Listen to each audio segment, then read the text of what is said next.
This is my Unit 5 vlog. Starting in 1902, a group of tenacious reporters and writers started exposing scandalous information.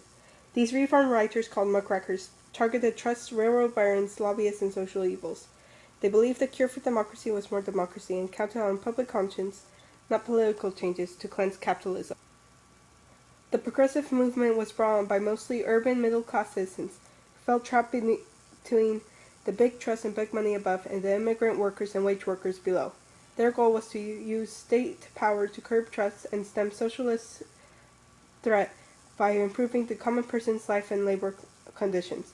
They also petitioned for the direct election of senators to stop corruption, which was fulfilled in the 17th Amendment in 1913. The role of women cannot be denied, as they contributed to the movement through settlement houses, women's clubs, campaigns for factory reforms, and temperance. In 1911, after the Triangle Shirtwaist Company fire that killed 146 people, mostly young women, much stronger laws were passed regulating hours and conditions of sweatshops. President Theodore Roosevelt was a huge supporter of progressivism. His Square Deal embraced the 3 C's: control of corporation, consumer protection, and conservation of natural resources. He was the first president to try to aim the extreme laissez-faire economics that had been devouring the country, by keeping the good trusts and busting the bad trusts.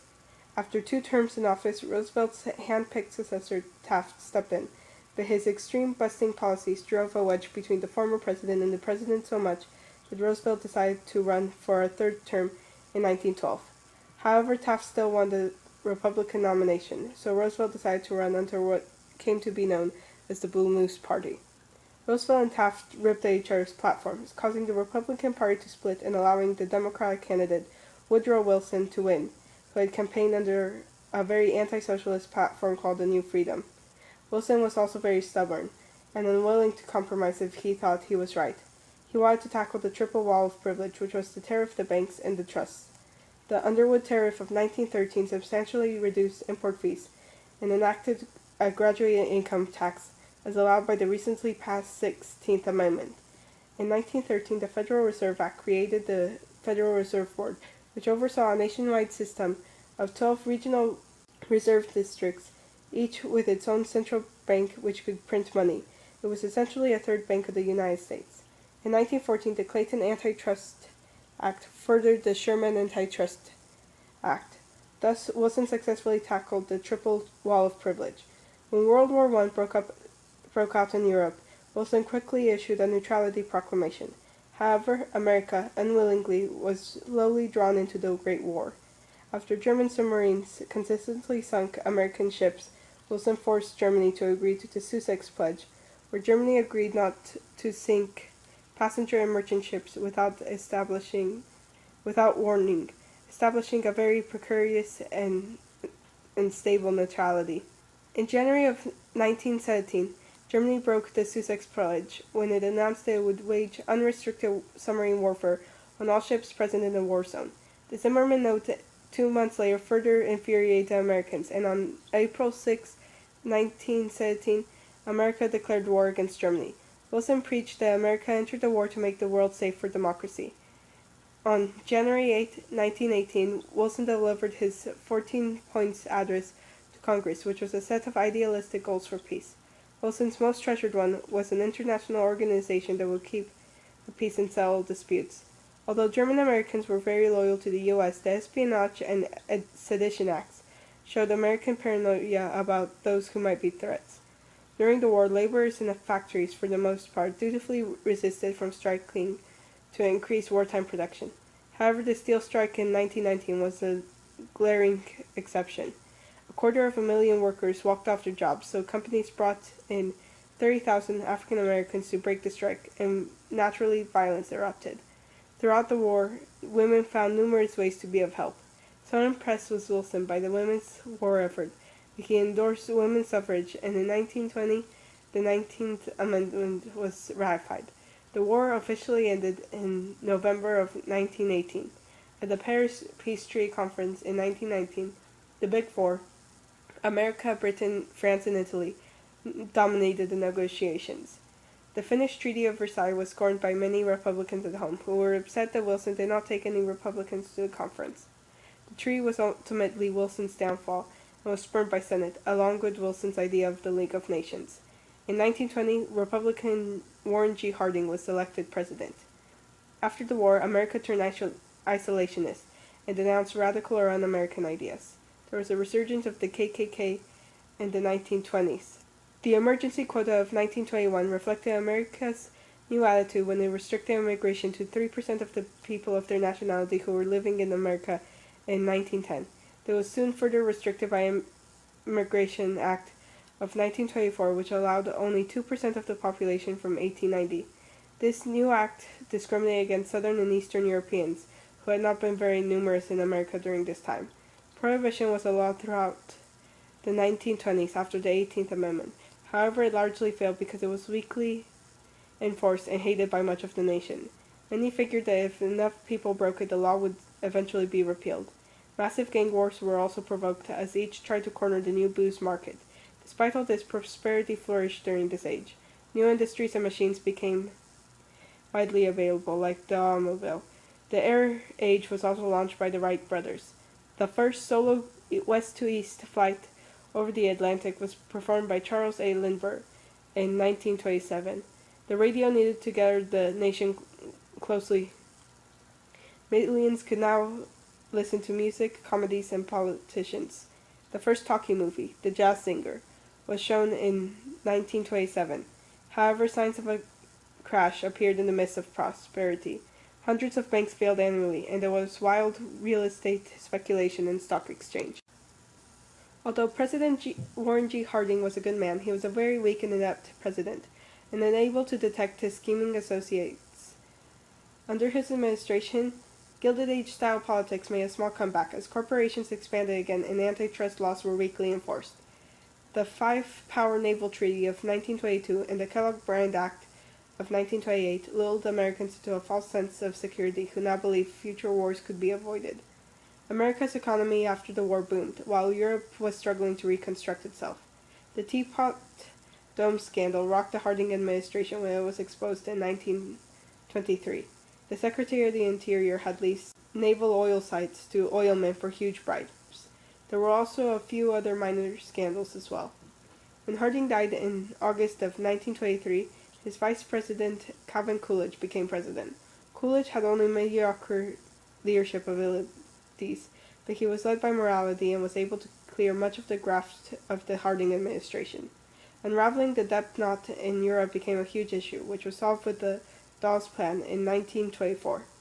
U.S. makers loaned money to Germany to pay its debt to France and Britain to pay their debt to the U.S. After the crash in 1929, America continued to demand its payment from the Europeans who were not able to pay, and therefore left bare feelings in all the countries involved. The radio figured prominently for the first time in the 1928 presidential election of Herbert Hoover. The stock market crashed on October 29, 1929, when more than 16 billion stocks were sold and stockholders lost more than $40 billion. The Hawley-Smoot tariff of 1930 raised duties to nearly 60%, angering foreigners and pushing America and other nations deeper into the Great Depression. At first, Hoover refused to do anything to combat the Depression, but it soon became clear that the welfare of the people was his main concern, so he settled for a trickle-down policy, where he helped railroads, banks, and rural credit corporations and hoped the wealth would spread. Franklin Delano Roosevelt sweepingly won the election of 1932 against Hoover. In the election, for the first time, blacks started voting democratically. FDR's New Deal was based on his 3 R's: relief, recovery, and reform.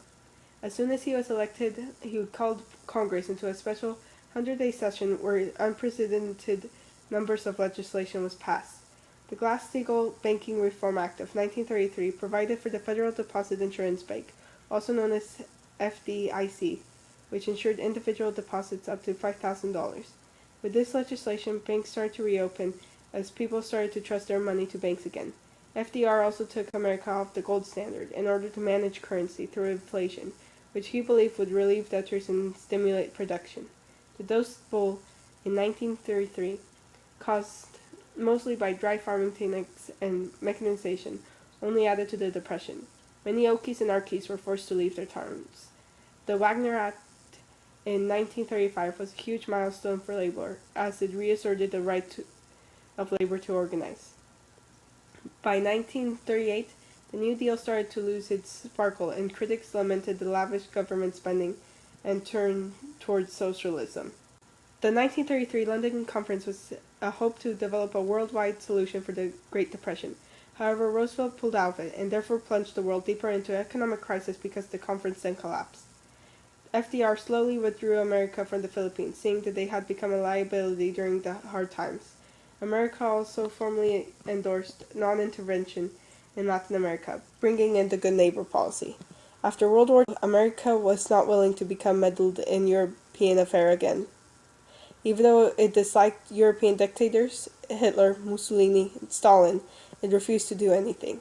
During the Spanish Civil War from 1936 to 1939, America refused to help Spain's democratic government against fascist Francisco Franco, and thereby condemned the democracy to death.